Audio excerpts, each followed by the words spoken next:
O único concelleiro do Partido Socialista en Outes abandona o goberno local. O Executivo agora só con Compromiso Outes e o BNG queda en minoría con 6 dos 13 concelleiros da corporación. Tono Camaño di que abandona o Executivo porque, segundo asegura, se están cometendo os mesmos erros do anterior mandato. Apunta que non pode seguir dando apoio a un barco á deriva. Que tal, saúdos, o alcalde de Outes di que respecta, pero non comparte a decisión de Camaño. De contado, imos ao detalle antes, titulares. A AMPA Santa Uxía do Colexio Grupo de Ribeira concentrouse ás portas do centro para reclamar diversas melloras. Demandan a incorporación de profesorado especialista para atender o alto número de alumnos con necesidades de apoio. Tamén denuncian a paralización das obras do ascensor no módulo de infantil. O Concello de Pontevedra xa ten listo o seu orzamento pro 2025. As contas ascenden a 98,6 millóns de euros, 4 millóns máis que no orzamento de 2024. Dende o goberno local sinalan que se trata do máis alto da historia, incluindo investimentos como a renaturalización dos Gafos ou o Parque da Parda. A veciñanza de Cambados poderá obter ou renovar o seu DNI ou pasaporte sen saír da vila. A Policía Nacional ofrecerá no municipio un servizo para facer todo tipo de trámites relacionados con esta documentación. A partir de marzo, a unidade móvil desplazarase a Cambados de forma periódica en función da demanda. Zona Aberta pon en marcha a súa campaña de San Valentín.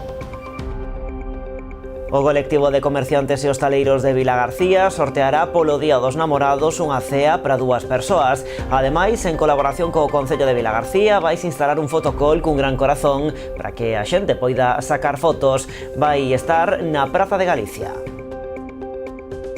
E o 60% dos veciños de Pontevedra practica deporte de xeito regular. É un dos datos que pon sobre a mesa o informe Hábitos Deportivos no Concello de Pontevedra, realizado polo Observatorio Galego do Deporte. Trátase dun estudo pioneiro no país. Asuntos que imos tratar de contado aquí nas Novas do Día en Canal Rías Baixas. Comezamos.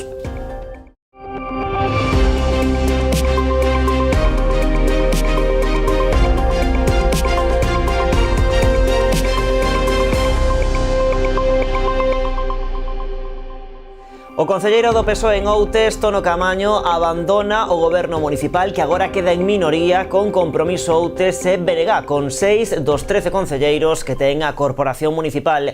Camaño di que abandona o goberno porque, segundo asegura, se están cometendo os mesmos erros do anterior mandato. Apunta que non pode seguir dando apoio a un barco á deriva. Tras anunciar hai varias semanas que tomaría un período de reflexión, o edil socialista Tono Camaño decidiu abandonar o goberno outense. A decisión caeu por sorpresa no equipo de goberno, que non agardaba a marcha de Camaño. Sen querer facer declaracións polo de agora diante das cámaras, o socialista remítese ao comunicado de prensa enviado aos medios. Nel argumenta que a decisión tomada despois de consensualo a nivel local responde a que non observou neste ano e medio de mandato cambio algún con respecto ao goberno anterior. E máis, segundo el, séguense a cometer os mesmos erros, sen preocuparse o suficiente polo día a día dos veciños. Presentada xa a súa renuncia oficial no Concello, pasará agora á oposición, onde agarda poder expresarse, segundo el, sen medo e sen coaccións, e defender de verdade as necesidades dos veciños. Dende o goberno din respetar esta decisión. Pois o que temos que dicir ao respecto, en primeiro lugar, respeto á decisión que toma Tono Camaño. O máis lóxico é que se non se está a gusto nun sitio, pois que se marche dese sitio. En calquer caso, nós sí que queremos seguir mantendo, pois as pontes con o Grupo Socialista, con Tono Camaño, de cara, pois a situación que se crea agora, no sentido de que pasará a oposición, pero aínda así hai aspectos que son necesarios tratar cos grupos da oposición, aspectos importantes como poden ser os próximos orzamentos, non? Con todo, o rexedor sinalou que non está de acordo coas razóns esgrimidas por Camaño para explicar a súa marcha. Temos que dicir que non estamos de acordo pois coa perspectiva que ele apuntou pois como causa para, digamos, deixar o goberno. Eu creo que o goberno está funcionando razonablemente ben, estánse facendo moitas cousas. Evidentemente, hai cousas que se poden mellorar e tamén É certo que non se chega a todas as problemáticas no momento en que ao mellor dun día para outro, non? Á espera de realizar unha reestruturación do goberno, un trámite que se levará a cabo nas vindeiras semanas, o propio alcalde anunciou que asumirá temporalmente as competencias do concelleiro socialista. O goberno outense queda agora en minoría, conformado por 6 concelleiros, os 4 de Compromiso e 2 do BNG, e 7 na oposición, con 6 edís do Partido Popular e 1 do Partido Socialista. O Concello de Pontevedra xa ten listo o seu orzamento pro ano 2025. As contas ascenden a 98,6 millóns de euros, 4 millóns máis que no orzamento de 2024. Dende o goberno local sinalan que se trata do máis alto da historia, incluindo investimentos como a renaturalización dos Gafos ou o Parque da Parda. Así, aínda que o apartado de investimentos se sitúa nos 12 millóns e medio de euros, o Concello ten licitados proxectos que se financiarán por vías diferentes aos orzamentos, acadando un total de 22,8 millóns de euros. Xa está listo o orzamento para Pontevedra para este 2025. As contas acadan os 98,6 millóns de euros. Son 4 millóns máis que no orzamento do 2024. Un orzamento que cumple as expectativas e que, vai a significar un antes e un despois en moitas cousas para esta cidade. Todo isto non quero deixar de esquecelo dentro de un contexto de conxelación de tasas e impostos por 10º ano consecutivo, se non me falla a memoria. E cunha débeda de 6.990.188,20 euros. González destacou a partida de investimentos dotada con 12,5 millóns de euros, supón o 15% do orzamento, pero o concelleiro destacou que o goberno local ten licitadas ou pendentes de licitación numerosos proxectos que se financiarán por vías alleas ás contas municipais, como os fondos da Unión Europea ou os convenios coa Deputación de Pontevedra. Contando con estas obras, no municipio realizaránse investimentos por valor de 22,8 millóns de euros no 2025. A conclusión é que vai a ser, este ano, o ano 2025, un ano terriblemente inversor por parte do Concello. Destacan investimentos como a renaturalización do Gafos, o Parque da Parda ou a reforma na Rúa Pasantería.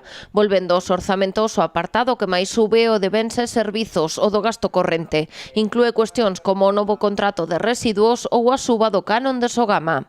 Que é o que é novidoso aquí? Pois evidentemente algo que coñecedes como foron os Feroz, que son 968.000 euros, como vai ser o multiesport de triatlón con 500.000 euros, ou como pode ser o incremento en festas de 263.000. En canto ao apartado de subvencións e transferencias, que tamén aumenta, o edil de Facenda destacou as achegas ao Culturgal, o coche de punto ou as axudas deportivas. A intención é que o orzamento para este 2025 poida ser aprobado no pleno ordinario do 17 de febreiro. E seguimos na cidade de Pontevedra porque o Partido Popular volve poñer o foco sobre a inseguridade cidadá que, segundo aseguran, se está a vivir no Concello. Esta mañá, as concelleiras do PP, Pepa Pardo e Silvia Junco, afundaron nos datos oficiais do Ministerio do Interior, cifras que recollen un incremento da criminalidade na cidade en algo máis dun 7%. Para as populares, este dato está relacionado coa crise profunda que, segundo denuncian, padecen os servizos sociais municipais. Esto es una auténtica vergüenza que seamos los que invertimos menos en servicios sociales. Es una vergüenza que tengamos una ciudad que pone la alfombra roja a las estrellas de cine mientras da la espalda a los sin techo, a sus trabajadores y a sus ciudadanos. Esto es cuestión de prioridades. Y Pontevedra otra vez no alcanza ni la mitad. Invierte 48,65 euros. Frente al resto de capitales gallegas. Coruña invierte 125,95, Lugo 107,64 y Orense 92,44 euros. Según estos datos oficiales de los que estamos hablando, Pontevedra es oficialmente pobre en servicios sociales y además reincidente. Pardo denunciou que o goberno local non tomou ningunha medida dende a Xunta Local de Seguridade celebrada en marzo de 2024 e acúsao de non facer nada para que a Policía Local gañe máis relevancia en materia de seguridade cidadá. A número 2 dos populares anunciou que a súa formación solicitará a activación do Consello Local de Seguridade para que se adopten medidas urxentes para reverter, dixo, o aumento dos delitos sexuais e dos roubos na cidade. En canto aos servizos sociais, Pepa Pardo apuntou que o informe elaborado pola Asociación Estatal de Directoras e Xerentes de Servizos Sociais sitúa a Pontevedra a cabeza do ranking de capitais de provincia máis pobres. A capital pontevedresa sería a que menos inviste de toda España, por diante de Badaxoz e Cuenca.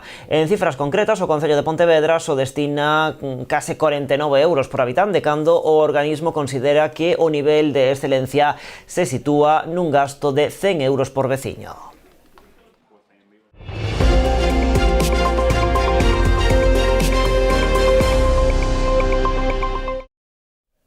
A AMPA Santa Uxía do Colexio O Grupo de Ribeira concentrouse ás portas do centro educativo para reclamar diversas melloras. Ademais de denunciar a paralización das obras do ascensor módulo de infantil, demandan a incorporación de profesorado especialista para atender o alto número de alumnos con necesidades de apoio educativo. Fartos dos reiterados incumprimentos da Xunta co colexio, os pais do Ceipo Grupo de Ribeira decidiron mobilizarse para denunciar a situación en que se atopa o centro. En primeiro lugar, demandan que se retomen as obras para a execución dun ascensor no módulo de infantil. Malia que tiña que estar finalizada a finais do pasado ano, permanece paralizada, impedindo o uso dos aseos e reducindo o espazo de varias aulas de educación infantil. Obras paralizadas, 2 aulas de infantil cortadas con tabiques de pladur, e o alumnado de todo o colexio, da parte de abaixo do colexio, utilizando un baño químico que está situado no patio traseiro do edificio, o cual que nos parece que en pleno inverno é rise de un. A Xunta pedimos explicacións por este asunto e non nos deu resposta. Pensamos que lle debe exixir a adxudicataria que remate dunha vez esa obra, a obra do ascensor. Non é esta a única demanda da AMPA, que denuncia o mal estado da cuberta do edificio, así como outras eivas que presenta o centro, que precisa de investimentos urxentes, posto que data de 1949. Este curso cumpre 75 anos. Estamos diante dun edificio do ano 1949 e, aínda que tivo as súas reformas e as súas melloras de cara, necesita melloras integrais, igual que o edificio de infantil, igual que o edificio da bella comisaría, que se ten que reestruturar e se ten que acondicionar para que o noso alumnado non este como hasta ahora saturado e metido, que non temos ningún aula de usos múltiples, ningún aula de informática, ningún laboratorio, por non hai ningunha sala de mestres que se teñen que reunir en un aula, no mobiliario dos nenos e das nenas, igual que o Consello Escolar, igual que a AMPA. O sea, é de vergonza que o Colexio Público de Ribeira, o colexio urbano onde hai casi medio milleiro de alumnos e de alumnas, estén nestas condicións. Por non falar do patio escolar, que mete vergonza, a pista deportiva toda rompida, o pabellón que cae a cachos, etcétera, etcétera. Por último, pais e mestres volven demandar a incorporación de profesorado especialista, que se reduciu de xeito considerable con respecto ao pasado curso, contando únicamente no actual con 2 AL e un PT, nun colexio con máis de 400 alumnos. E o BNG levará ao Parlamento de novo as demandas da veciñanza da Guiño para contar cunha axeitada atención sanitaria. Reclaman que o centro de saúde da parroquia conte con 2 médicos a xornada completa. En outubro, os veciños da parroquia ribeirense da Guiño iniciaban as súas mobilizacións para demandar unha cobertura sanitaria de calidade. Dende entón, ningunha das 2 prazas médicas que lle correspondían foi coberta de xeito permanente, posto que din o único que fixo sanidade foi trasladar un médico do Centro de Saúde de Ribeira a tempo parcial. O único que foi quen de facer a Consellería de Sanidade en todos estes meses nos que a cidadanía de Aguiño se ven mobilizando, o único, insisto, que foi quen de facer foi de mover fichas.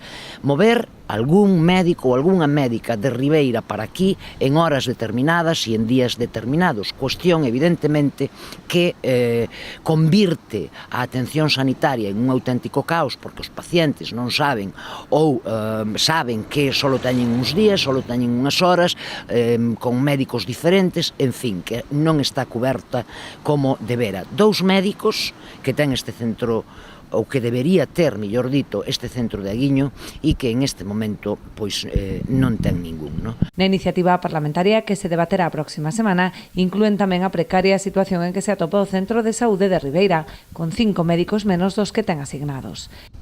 Estamos vendo como na parroquia de Aguiño hai que esperar máis de 13 días para acudir ao centro médico ao médico de cabeceira, pero tamén é unha situación análoga a que está pasando no centro médico de Ribeira. Unha situación especialmente grave onde habitualmente faltan máis de 5 médicos e médicas nese centro de saúde e, por tanto, a poboación de Ribeira non está tendo a calidade asistencial que debera. Ademais, dende o Bloque Nacionalista Galego queremos non só mostrar o noso apoio á veciñanza de Aguiño, senón tamén estamos exixindo melloras a persoal para o centro médico de Ribeira, basicamente porque é un centro médico que atende a máis de 20.000 persoas e, por tanto, necesitamos os médicos suficientes que poidan atender a poboación en condicións óptimas, non?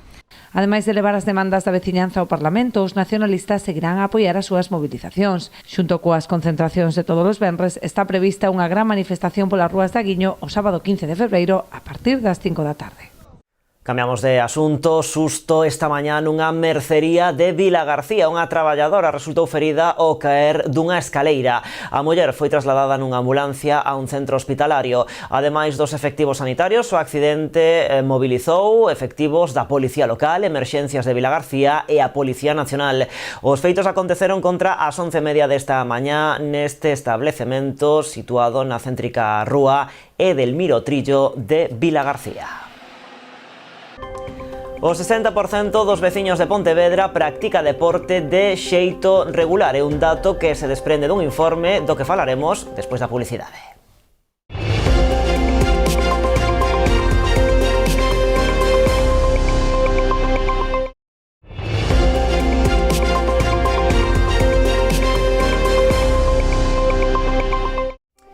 Aquí seguimos nas novas en Canal Rías Baixas. A Deputación da Coruña destina 3,5 millóns de euros para crear máis de 400 empregos na provincia no marco do Plan PEL Concellos. Máis do 80% deses fondos deste plan van para os concellos de menos de 20.000 habitantes, ratificando a aposta da Administración Provincial polo desenvolvemento do rural. A comarca do Barbanza recibirá máis de 400.000 euros. Os concellos de Ribeira, Boiro, Rianxo e Noia serán os máis beneficiados con axudas de 52.000 euros. A Pobra, Portodosón e Outes, tamén Muros, recibirán subvencións de entre 40 e 50.000 euros, mentres que Lousame resultou beneficiada cunha achega de 31.000 euros. A veciñanza de Cambados poderá obter ou renovar o seu DNI ou pasaporte sen saír da vila. A Policía Nacional ofrecerá no municipio un servizo para facer todo tipo de trámites relacionados con esta documentación. Trátase dunha prestación que se ofrece naqueles concellos onde non hai comisaría. A partir do mes de marzo, a unidade móvil desprazarase a Cambados de forma periódica en función da demanda. A toda agora, toda a veciñanza de Cambados, así como de outras vilas da contorna, teñen que desplazarse ata a comisaría da Policía Nacional de Vilagarcía ou Pontevedra para facer trámites relacionados co DNI ou o pasaporte. Pero axiña a veciñanza de Cambados poderá obter ou renovar esta documentación sen saír da vila. Todo grazas a un servizo móvil que ofrece a policía naqueles lugares onde non hai comisaría. Trátase dunha iniciativa da Policía Nacional, dunha unidade móvil dun vehículo que dispone na comisaría de Pontevedra para tramitar documentación e expedila no momento, que é a gran ventaxa que ten, non é que recollen documentación e despois teñas que ir a buscar o DNI a unha comisaría, sino que en 15 minutos o cidadán, con cita previa ou incluso sin ela, é dicir, están abertos en función de se hai ocos ou non, poder atender e expedir nese mesmo momento o documento de identidade, ben sexa pasaporte ou ben sexa DNI. O Concello contará con este servizo logo dunha reunión entre o alcalde e representantes da Policía Nacional. Contactamos coa Comisaría de Pontevedra, onde nos atenderon francamente moi ben e se desplazaron ata aquí para expoñernos o proxecto e xa no mesmo momento lle confirmamos que sí, que estamos encantados de poñelo en marcha aquí porque creemos que vai ofrecer un servicio moi importante á cidadanía. Samuel Lago destaca a comodidade que supón para a veciñanza non terse que desplazar para facer estes trámites. Especialmente tendo en conta os déficits que temos de transporte público na comarca para ir de Cambados a Vilagarcía ou a Pontevedra. A verdade é que as combinacións de transporte público son malas e para as persoas maiores tamén o vai facilitar moito, non? Ademais de que vai reducir as listas de espera, porque todos comprobamos, especialmente en determinadas épocas do ano, que conseguir unha cita para renovar o DNI na Comisaría de Vilagarcía pode levar meses. O servizo ofrecerase de forma periódica en función da demanda, de xeito mensual ou quincenal. As primeiras citas xa se poden tramitar a través do Servizo de Padrón de Habitantes do Concello.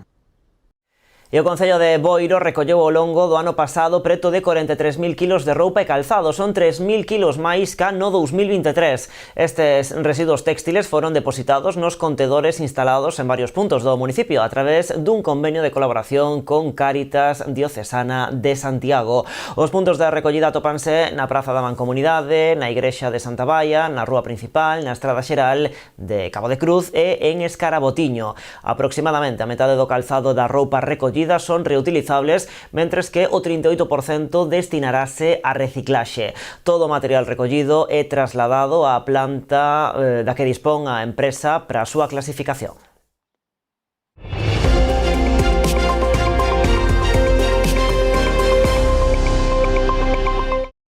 O Centro Cultural Lustre Rivas de Ribeira acolle ata o vindeiro 22 deste mes a mostra do Premio Internacional Jesús Núñez de Arte Gráfica da Deputación da Coruña. Trátase dunha escolma dos traballos presentados á 18ª edición do certame, entre os que figuran a obra gañadora e dous Accessit. Un ano máis, os ribeirenses terán ocasión de visitar unha exposición de primeiro nivel. A mostra do Premio Internacional Jesús Núñez da Deputación da Coruña recala no Centro Cultural Lustre Rivas. Está composta por 26 obras seleccionadas entre as máis de 100 que se presentaron a concurso procedentes dunha vintena de países. Estamos falando de máis dun centenar de obras que se presentaron a este concurso. Temos sobre 20 países diferentes. Temos aquí obras de artistas de México, de Uruguai, de Cuba, de Polonia, de Rusia incluso. Isto creo que deixa patente a amplitude de intereses, de temáticas, as técnicas e todos estes procesos e o que queren dicir os artistas con todas estas pezas. Destaca a obra gañadora 10 graos de Juan Carlos Escudero, realizada en Augaforte en relieve, xunto cos dous Accessit que foron parar os artistas Mateus Patrick de Oliveira e Maite Pinto. A obra que resultou gañadora trátase de 10 grados de Juan Carlos Escudero García, esta obra que temos aquí, acompañada dos dous Accessits que tamén tiveron premio e recoñecemento con esta nova convocatoria. 10 grados foi unha obra premiada e posiciónanos diante da intensidade da representación dunha vista aérea e etérea do océano. Por aí que un poquinho simula o tema das ondas do mar. Aqueles que non queiran perder esta mostra deben darse presa, posto que tan só permanecerá na Sala Ribeirense ata o 22 de febreiro. Zona Aberta pon en marcha a súa campaña de San Valentín. O colectivo de comerciantes e hostaleiros de Vilagarcía sorteará polo Día dos Namorados unha cea para 2 persoas. No sorteo poderán participar aqueles que fagan as súas compras ou consumicións nos establecementos asociados. Con esta campaña, Zona Aberta quere animar as vendas durante estas semanas de febreiro, tamén animando a clientela a querer moito o comercio local. Ademais, en colaboración co Concello de Vilagarcía, vais instalar un fotocall cun gran corazón para que a xente poida sacar fotos. Vai estar dispoñible na Praza de Galicia para que na tarde do 14 de febreiro quen se anime poida levar no momento para casa a súa lembranza deste Día dos Namorados. Este ano vamos a utilizar o fotocall da Plaza de Galicia con corazón que fai sempre prepara xardíns, a área de xardíns de Vilagarcía, que tamén lle quero agradecer a súa colaboración porque sempre, nos dan facilidades para todo este tipo de temas. Vamos a ter unha persona o 14 pola tarde sacando fotos pois para quen queira, pois bueno, sacar unha foto, vai a ser unha foto instantánea, quero dicir, a vas a levar xa no momento. Se aventura en 2025 con muchísimas más campañas y trabajo por parte de Zona Berta, cosa que a veces parece difícil, pero siempre se les ocurren mil y una ideas que esperamos seguir apoyando desde el Concello. En la campaña de los enamorados, el Concello no deja de estar cada año más que enamorado de Zona Berta por todo el trabajo que desarrollan. O 60% dos veciños de Pontevedra practica deporte de xeito regular. É un dos datos que pon sobre a mesa o informe Hábitos Deportivos no Concello de Pontevedra realizado polo Observatorio Galego do Deporte. Trátase dun estudo pioneiro no país.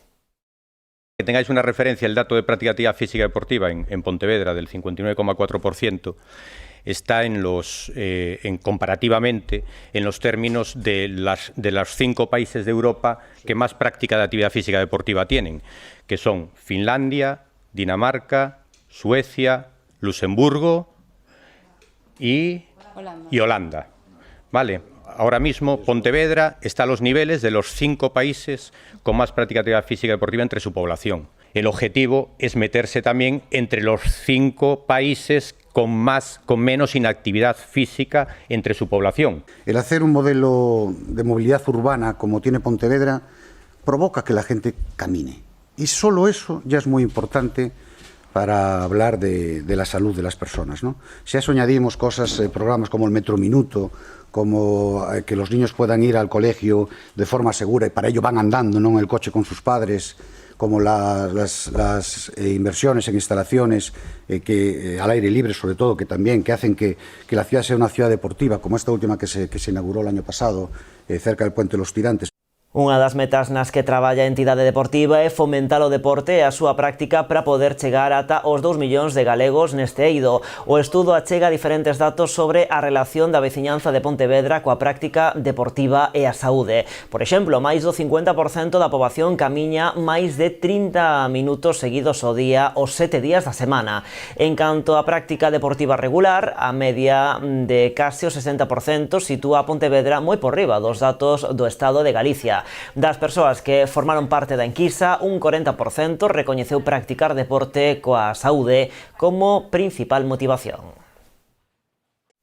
Bueno, pois iso, que hai que facer deporte un chisquiño cada día. Así rematamos. A actualidade, xa saben, continúa en canalriasbaixas.com e tamén nas nosas redes sociais. Como sempre, graciñas por estaren aí.